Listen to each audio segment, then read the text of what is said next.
Estamos no ar. E para a alegria de todos nós vamos ter um contato direto mais uma vez com o planeta Terra. E nesse contato nós vamos saber por que Novembro Azul. Isso em detalhes. É preciso aprender a mudar a energia que existe em cada um de nós. Se não, vejamos. Faça uma pequena prática de meditação e procure em seu interior a força motivadora que impulsionará todo o universo a seu favor. No meu caso, que sou cristão, a minha força impulsora é Jesus. Mas você pode ser o líder de seu destino. Basta acreditar em seu potencial. Porque Jesus faz a parte dele, mas nós temos que fazer a nossa. Então, mudando a nossa vibração, nós também podemos mudar o campo de atração. Estratégias mentais, não muito aceleradas. O que você deve fazer de dentro para fora? Pense sempre de forma positiva. Toda vez que um pensamento contrário ao que você acredita e quer vier à sua cabeça, troque-o por outro mais favorável e que te traga bem-estar. Para isso, é preciso muita disciplina mental. Você não adquire isso do dia para a noite. Então, nada de apressadice. Assim como um atleta, treine muito. Não tenha medo de nada e ninguém. O medo é uma das maiores causas de nossas inseguranças interiores. E ao invés de termos medo do medo, agradeçamos ter medo. E tenhamos fé em nós mesmos. Sentir medo é acreditar que os outros são poderosos. Não dê poder aos outros. Não se queixe. Quando você reclama, o seu foco de atenção e o motivo da reclamação, tal qual um ímã, você atrai para si toda a carga negativa de suas próprias palavras. Por isso, quando você deseja o mal aos outros, ele vem diretamente a você.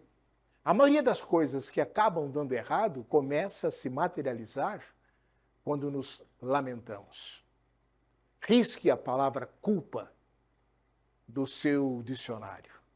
Não se permita esta sensação, pois quando nos punimos, abrimos nossa retaguarda para espíritos opressores e agressores, que vibram com nossa melancolia. Ignore-os. Não deixe que interferências externas tumultuem o seu cotidiano. Livre-se de fofocas, comentários maldosos e gente deprimida. Quando tivesse trio junto, se afaste. Isto é contagioso. Seja prestativo, porque quem presta, só o bem desenvolve. Sintonize com gente positiva e autoastral. Não se aborreça com facilidade e nem dê importância às pequenas coisas. Quando nos irritamos, envenenamos nosso corpo e nossa mente. Por isso, procuremos conviver com serenidade. E quando tiver vontade de explodir, conte até 10. Viva o presente. O ansioso vive no futuro e acaba perdendo o que está acontecendo. O rancoroso vive no passado. Aproveite o aqui e agora. Nada se repete, tudo passa. Faça o seu dia valer a pena. Não perca tempo com melindres e preocupações, pois só trazem doenças. E falando em doenças, o entrevistado de hoje vai falar de uma delas que é um caso sério. Por isso é que é bom a gente estar bem atento. E falando bem atento, alegria, nada como a gente lembrar de momentos de sucesso que foi lá no Grebe. As fotos estão sendo mostradas aí para vocês. Alguns dos momentos, né? Porque dia 25 de novembro agora de 2023, a partir das 20 horas até as 0 hora, acontece o show com a banda Trio Freeline, no Grebe, na rua Benedito Eleutério. Ali pertinho da panela de pressão, na esquina da Campos Sales com a Benedito Eleutério. Perfeito? Qualquer outra informação, ligue para a Secretaria do Grebe e o pessoal vai dar as informações que você precisa. E, de repente, no próximo programa, as fotos que saírem no vídeo pode ser a de vocês. A importância da transparência das atividades de entidades sem fins lucrativos que utilizam da imprensa escrita, mesmo que terceirizada, é importante. É importante por quê? Porque a gente precisa saber onde é empregada a doação que se fez ou se faz para as entidades sem fins lucrativos. E a jornalista responsável por esse exemplar que você está vendo aí no seu decorrer no ar, né, que é um exemplar mensal que coincidentemente é desse mês de novembro, é da nossa querida colega jornalista Daniela Bochembuso.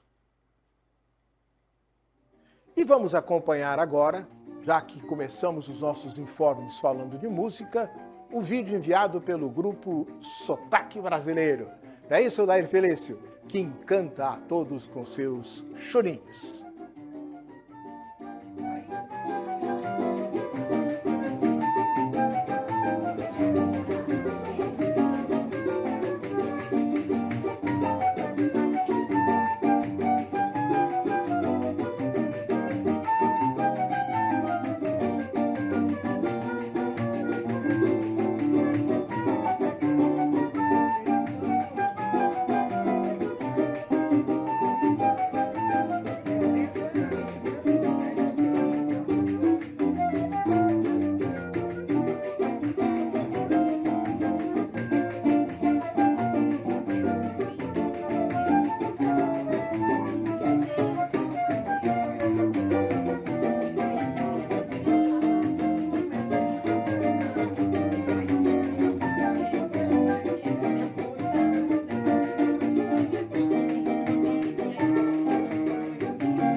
E nós estamos com a presença desse rapaz, podemos chamá-lo, né?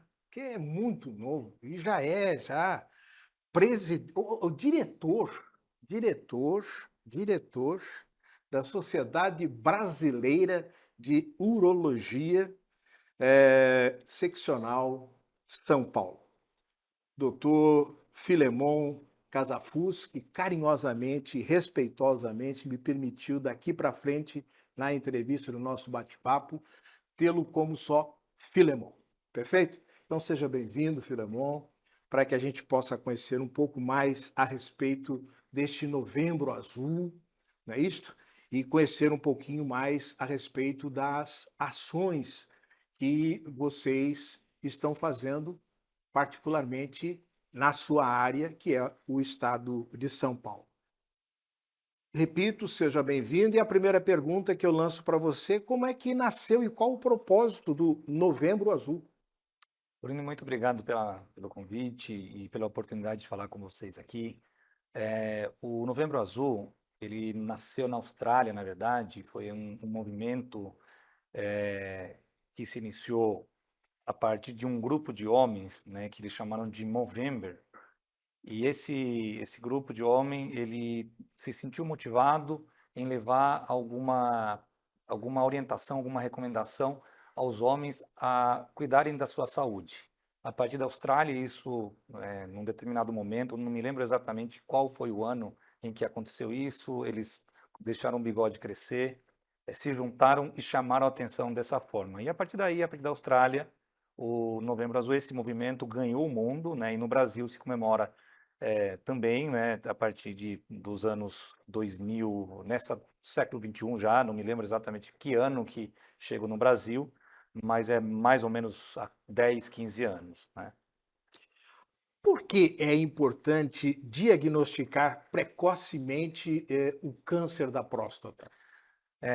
Então, Purini, o câncer de próstata é uma doença maligna que acomete algo em torno de 70 a 75 mil homens no Brasil a cada ano. Na verdade, são casos novos de câncer de próstata por ano. Então, esses casos novos, que a gente chama de incidência, né, eles se somam aos casos que já foram diagnosticados em anos anteriores. Então, a cada ano são diagnosticados mais de 70 mil casos novos de câncer de próstata. E a necessidade de fazer o diagnóstico na fase inicial, que é na fase precoce da doença, é que nessa fase a doença tem uma taxa de cura maior que 90%. Ou seja, de cada 10 homens que são diagnosticados com câncer de próstata em sua fase inicial, 9 vão ser curados através de algum tipo de tratamento. Filemon, a produção ela preparou as perguntas para que eu faça para você, mas eu não consigo fazer o que a produção pede. Não sei ainda por que eles não me mandaram embora. Você disse que da importância de diagnosticar precocemente o câncer de próstata. Mas existe, por exemplo, e o número é elevadíssimo, hein? Brincadeira. Existe alguma ligação de genética com a próstata ou não? Legal, legal essa pergunta aí. Então, na verdade, tem alguns fatores de risco que a gente considera. E sim, parece que há uma ligação sim, né? Tanto é que um dos fatores que aumenta o risco de câncer de próstata é o histórico familiar de câncer de próstata. Então, se o seu pai, o seu irmão mais velho, o seu avô, tio paterno principalmente, um deles teve câncer de próstata, ou mais de um teve câncer de próstata, tiveram câncer de próstata, o seu risco aumenta. Então, se você tem um parente de primeiro grau com câncer de próstata, seu risco é 3 vezes maior em relação à população geral. Se você tem 2 parentes, aumenta para 5 vezes o risco de câncer de próstata. E se tiver 3, aumenta para 11 vezes o risco de câncer de próstata quando você se compara com a população geral. Consequentemente, quer dizer, a importância do diagnóstico precoce do câncer para quem de próstata, para quem teve essa situação que você acaba de relatar, quer dizer, é mais do que significativa a sua visita aos os profissionais de urologia que são responsáveis por esse diagnóstico. Eu concordo com você, Purini. E como é Além que é feito esse diagnóstico, já que nós estamos falando de diagnóstico, doutor? Então, aí, o que que a Hum, gente faz, Purini? A hum. recomendação, existe uma recomendação, né, que da Sociedade Brasileira de Urologia, que tem uma diretriz para isso, né, de recomendação para fazer os exames de diagnóstico que você me citou aí, que você Sim. mencionou. As diretrizes brasileiras são baseadas em diretrizes americanas e europeias. Então, se recomenda que se faça o rastreio, né, a partir dos 50 anos de idade para todos os homens. E para aqueles homens que têm algum tipo de fator de risco, como histórico familiar, tem a afrodescendência ou tem a obesidade, é importante que comece, esses homens é importante que comece um pouco mais cedo, a partir dos 45 anos de idade. Então, respondendo a sua pergunta, como é que é feito o diagnóstico? O diagnóstico, ou pelo menos o rastreio, a triagem é feito através do toque de próstata, da realização do toque da próstata e através de um exame de sangue que chama PSA.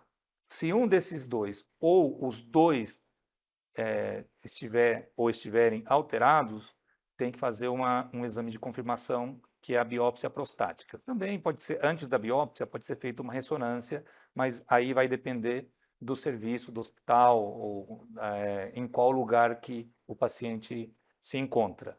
Mas, a princípio, é através do PSA e o toque de próstata. O toque de próstata, Filemon. Existe ainda muito mito sobre o machão aí que prefere ficar com câncer de próstata do que fazer o toque retal? Infelizmente, existe muito ainda, né? A gente Isso está ligado à cultura, né? A cultura nossa, ao preconceito mesmo em relação ao exame. É um exame super rápido, né? Um exame que demora segundos, não Ninguém se causa. deixa de ser homem por causa desse exame, né? É Não bom tem, avisar isso com aí. certeza. É um exame super rápido, não deixa sequela nenhuma e ainda é um exame muito importante na detecção, né, no diagnóstico do câncer de próstata. Como falei, se você diagnosticar em sua fase inicial, você tem uma chance de cura maior, muito maior do que se essa doença se alastrar. Aí Deus nos livre, gente. Nossa Senhora. Aí, porque aí vai o corpo inteiro e essa porcaria dessa célula se multiplica de uma maneira tão rápida que Deus nos livre. Mas vamos continuar aqui no nosso foco do programa. A gente não sai daqui do que a produção nos preparou aqui. Como é feito o tratamento do câncer de próstata? O tratamento ainda Hum, se baseia no diagnóstico, né, e no sim. tipo de câncer de próstata. O câncer de próstata é uma doença que a gente chama que é uma doença heterogênea, então vai das doenças mais agressivas, dos cânceres mais agressivos, aos cânceres indolentes ou pouquíssimo agressivos. Então, a partir do momento que nós fazemos o diagnóstico, olhamos o contexto clínico do paciente e tentamos entender a expectativa de vida que aquele paciente tem. Então, se aquele paciente está numa fase, numa idade mais avançada, cuja expectativa de vida já é mais restrita, já tem menos tempo de vida, e a gente está perante uma doença de pouca agressividade, aquele paciente ele pode receber um tratamento um pouco menos radical. Então, a gente, dependendo da agressividade, ele pode fazer, por exemplo, uma vigilância ativa. A vigilância ativa significa que aquele paciente não precisa fazer nenhum tipo de tratamento, como radioterapia ou cirurgia, e pode ser vigiado através de exames rotineiros, com ressonância, repetindo a biópsia. E se houver alguma mudança no quadro, aí ele vai para a radioterapia ou para a cirurgia. Mas se ele continuar daquele jeito, com aquele quadro, ele pode morrer com câncer e não pelo câncer. Quando o tumor é um pouco mais agressivo, ele pode ser tratado com radioterapia ou com cirurgia. Eu, em particular, ainda acredito que a cirurgia é mais eficaz e os estudos mostram isso, que para casos um pouco mais agressivos, a cirurgia ainda consegue curar mais do que a radioterapia. Mas a radioterapia também, em alguns lugares, é o único tratamento disponível. A radioterapia é a quimioterapia, né? Não, a Ou não? radioterapia é um tratamento feito através de uma máquina que Hum, emite radiação, que seria hum, mais ou menos parecido com o raio-x, né? certo. Em dosagem diferente e o tipo de raio emitido é diferente também. Hum, Então, mas o princípio é o mesmo, é né? o Que é mesmo. uma radiação, você queima a glândula prostática através da radiação. Agora, a produção está me passando aqui no ponto o seguinte: existe, por exemplo, irreversão se o paciente optar pela radioterapia e depois ele querer fazer a cirurgia? Fica mais difícil. A Hum, radioterapia, a partir do momento que o paciente opta pela radioterapia, eh, como falei, a radiação queima a próstata, mas queima também estruturas vizinhas. Claro que nós temos agora equipamentos mais modernos que restringem essa radiação, então acaba sendo queimando menos. Mas fica muito. Se o tumor voltar, e pode acontecer isso, né? Claro, em qualquer situação o tumor pode recidivar, que a gente chama que o tumor volta. Aí, quando você vai aplicar a cirurgia, quando vai fazer a cirurgia, se torna um pouco mais difícil.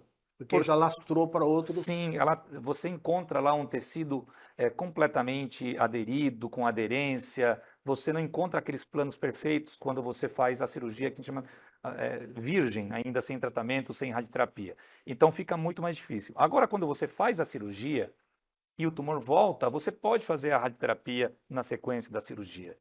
Então, é uma questão assim que a gente põe desse jeito para o paciente também, né? Para É que o preferível que... paciente escolha aquilo que ele achar que deva e não Exatamente. uma imposição do profissional da medicina. Exatamente isso, Borini. Perfeito, está muito bom. Eu acredito que nós estejamos esclarecendo bem, não é? Porque é um assunto tão importante e fala-se tanto de Novembro Azul. Então, quer dizer, é importante a gente esclarecer aí todos os possíveis detalhes, porque o assunto é longo. O tempo que nós temos aqui de entrevista não daria para a gente falar tudo a respeito disso. Mas existem sequelas relacionadas a esses vários tratamentos Sim, disponíveis, Filemon? com certeza. Eu vou começar pela vigilância ativa, como falei, quando um paciente fala, "Não, eu vou vigiar o meu tumor. Hum, Você me disse que o meu tumor é de baixa agressividade, então eu vou entrar no esquema de vigilância. Tá. Qual seria a complicação ou uma sequela dessa forma de abordar o paciente? Seria que no meio, durante o acompanhamento, a doença progride. Então, aquilo que a gente achava que era um tumor mais indolente, ele progrediu e vai se mostrando com potencial de dar metástase ou sair da glândula da próstata. Eh, Quando se fala de radioterapia, quais são as sequelas da radioterapia? A radioterapia, mesmo com as técnicas e os aparelhos mais modernos, podem deixar queimadura. Então, cistite actínica é o nome de um tipo de inflamação da bexiga devido à radiação. Você pode ter retite actínica, que é uma inflamação do reto devido à radiação. E quando você faz a cirurgia, claro que o mais temido, também a radioterapia pode deixar impotência, pode causar estreitamento do canal. E quando se faz a cirurgia, as duas complicações mais temidas também são a incontinência e a impotência, né? Sangramento, quando você faz uma cirurgia, pode acontecer, não acontece na radioterapia, mas pode acontecer em algum tipo de cirurgia. perfeitamente. Eh, o tempo nosso, infelizmente, ele voa aqui, né? Principalmente quando um assunto é interessante, o entrevistado é inteligente e explica as coisas direitinho para a gente não tirar dúvidas, né? Não haver necessidade de trazê-lo novamente aqui para poder reexplicar aquilo que ele explicou para a gente. Mas, Filemon, eu gostaria que você falasse para a gente como que pode minimizar o tratamento? Porque, veja bem, tem aí a incontinência urinária, tem aí o problema, né, da impotência sexual, tal. Como é que a gente poderia minimizar o tratamento aí, ou mesmo com todos esses nomes científicos que você se referiu aí e explicou no popular, para que o nosso público pudesse entender as sequelas também da radioterapia? Eh, eu vou falar para você um pouco, Porém, não só das sequelas da radioterapia, mas também da cirurgia, né? Pois não. E como que a gente pode minimizar essas complicações, né? Certo. Eu acho que num primeiro momento, e eu acredito ainda que seja a questão mais importante, antes de escolher qual forma se operar, qual tecnologia vai ser usada na sua cirurgia, o paciente tem que escolher um médico que tenha experiência ampla em tratamento oncológico. O paciente já tem experiência. Um médico que já tem experiência Não é naquele qualquer tipo. médico, né? É um clínico geral lá que vai fazer essa cirurgia para Sim, você. quanto mais experiência, quanto maior o número de casos do médico, obviamente que vai ser melhor o resultado. Então, antes da tecnologia, vem o fator humano, o fator médico. A partir daí, nós estamos falando de como diminuir as sequelas de um tratamento relacionado ao tumor de próstata. Que se fizer uma radioterapia, pode dar uma cistite actínica, pode dar uma retite actínica, que são inflamações da bexiga e do reto que podem ficar por muito tempo devido à radiação, devido à queimadura da radioterapia. E também pode acontecer estreitamento uretral e também pode acontecer impotência. Então, a partir daí, escolher um bom serviço onde vai ser feita essa radioterapia, e que aquele radioterapeuta que vai aplicar o tratamento tenha boa experiência, tenha uma boa formação e tenha uma boa experiência. E, além de tudo, que entenda e que tenha, aí sim, seria um fator não humano, uma tecnologia mais avançada em tipo de equipamentos de radioterapia mais avançados que podem restringir a radioterapia e diminuir essas queimaduras, essas complicações, essas sequelas relacionadas à radioterapia. Quanto à cirurgia, a gente fala que as principais complicações são o sangramento da próstata, né? O sangramento, a impotência e a incontinência. Essas, E essa impotência e essa incontinência, tem algum medicamento, alguma maneira de minimizar, ou você tem que aceitar viver com essas sequelas melhor do que morrer por causa do câncer da próstata? Não, com certeza tem, e na verdade é isso que a gente procura quando vai tratar o paciente, né? Independente da forma de tratamento, né? Eu, em particular, tenho escolhido de uns anos para cá, eu não tenho mais feito outras formas de cirurgia além da cirurgia robótica, eu só tenho feito cirurgia robótica para tratamento do câncer de próstata. Mas também tem, na cidade tem grandes experientes em cirurgias abertas, laparoscópicas, mas quanto mais experiência tiver o seu cirurgião, né, você vai ter menos complicações, menos sequelas. Mas também você pode utilizar a tecnologia a seu favor. Então, a tecnologia, quando eu falo de tecnologia, eu falo de cirurgia robótica para o câncer de próstata, que é uma realidade na nossa cidade. Bauru é a primeira cidade do interior que, que teve cujo hospital da Unimed comprou, adquiriu, o robô é próprio. Então, aqui nós temos o robô, não é um robô que foi alugado, ele foi comprado e foi comprado um robô de última geração. E a cirurgia robótica tem se mostrado de grande ajuda na minimização das complicações. Mas o que acontece? Muitas vezes o paciente já vai impotente para o nosso consultório. A gente não vai retornar a potência para ele, a gente pode manter aquele status dele. Mas quando o paciente é mais jovem, não tem doenças graves que podem agravar a questão da disfunção erétil, e a cirurgia foi feita de forma apropriada, preservando os nervos, isso também se o tumor permite que o nervo seja preservado, porque nem sempre o tumor permite que a gente preserve o nervo. Um grande problema da cirurgia de próstata é que o nervo da ereção e da continência passa muito rente, muito próximo à próstata. E muitas vezes, quando a gente vai retirar a próstata, o tumor está envolvendo o nervo, aí você tem que sacrificar o nervo. Mas, A fisioterapia ajuda nisso? com certeza, não tenha dúvida. Quando o paciente é operado, né, então começamos pelo status do paciente, como é que ele está, uma cirurgia preservadora que nós chamamos, preservando os nervos, isso através da cirurgia robótica, como falei, é mais fácil de fazer, não que seja impossível de fazer de outras formas, mas na cirurgia robótica é mais fácil, em mãos experientes. E se o paciente ainda, mesmo assim no pós-operatório, ele perde um pouco de urina, a gente manda para uma reabilitação de fisioterapia. E isso com certeza, eu mando todos os meus pacientes, porque eu gosto da fisioterapia pós-operatória.